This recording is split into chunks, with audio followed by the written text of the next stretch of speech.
If I bought a council house, have to remortgage next year, can I take out the equity next year or does it have to be 5 years?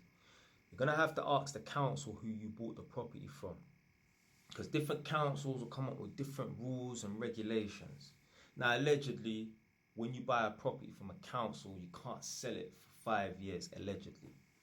But that can't be the case for Northampton Council. So, my third property that I bought, which happens to be my second buy to let, that's a flat. Now, if you see my video where I'm touring all the properties and that, the third property that I've gone into is the property that I'm going to speak on right now. So, the guy that I bought the property from, I already met him like 6, 7 months prior to me putting in an offer and trying to buy the property off of him. So, man, work up in this Northampton area doing testing on the council properties. So, I went to an Afghan man's yard. He was cool.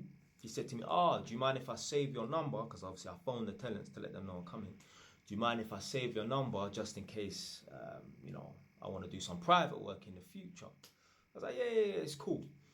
Anyway, he phoned me up about 2 months later. Oh, hello, it's such and such from such and such address. Hopefully you remember me. And I'm like, yeah, I remember you. He's like, can I get the electrical certificate from you? Because obviously I tested his yard. And I said to him, well, you're going to have to go through the council to get the electrical certificate. I don't have them.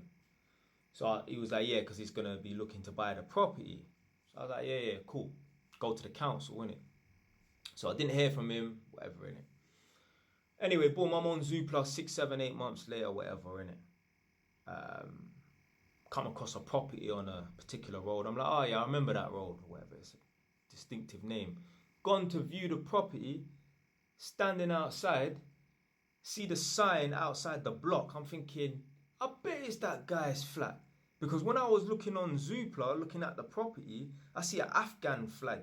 Yeah, they took taking pictures of the inside of the property, like the living room. I see an Afghan flag. I'm like, what's the chances of it being not being that same guy? So anyway, the estate agent that was showing me the property said, yeah, we have to wait for the vendor to come, the seller to come. The guy's pulled up in the car. I'm like, hey, it's you. He's like, what, are you here to view the property? I said, yeah. He's like, oh, long time no see. So anyway, the point of this story is, allegedly, you have to wait 5 years and that to sell the property if you buy it from the council. Well, the guy was trying to sell the property within a year.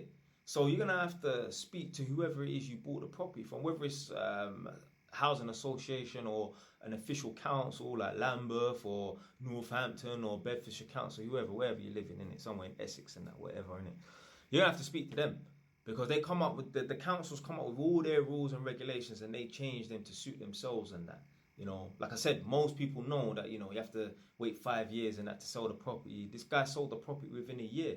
Now, allegedly as well, let's say you don't wait the 5 years to sell the property. Well, then you're going to lose the discount that you got.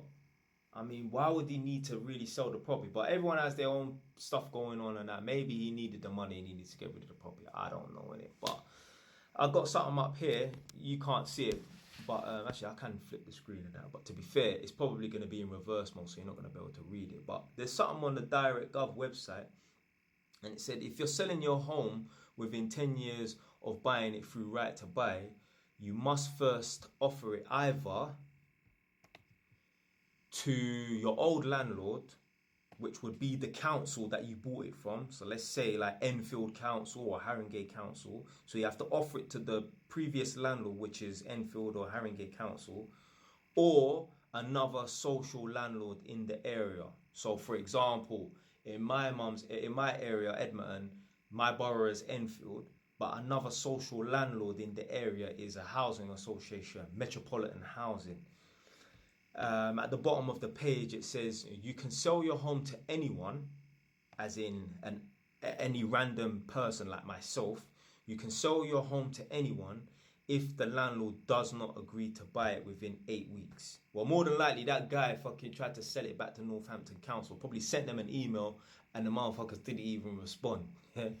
So you're going to have to just find out whoever you bought the property from, whatever council or housing association you bought the property from, you need to contact them.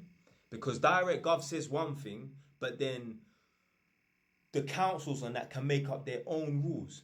I've seen when it comes to like HMO licenses and that, on Direct.gov, it says, if you've got a property that has, let's say, 3 or more people, you need a HMO license. That's what Direct.gov says. But some borough councils say if you've got 2 or more people, you need a HMO license.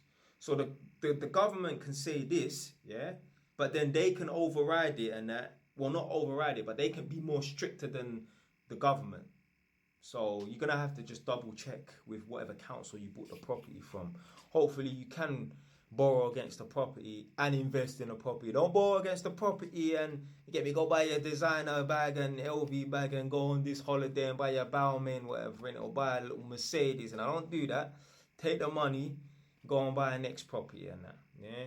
Whether the next property is going to be your home, so you're going to move home and then keep that existing council house as a buy-to-let, so rent it out, or you're just going to keep that house, borrow against it, and then get a buy-to-let investment property in it. But if you're borrowing any money, you should be investing in a property in it.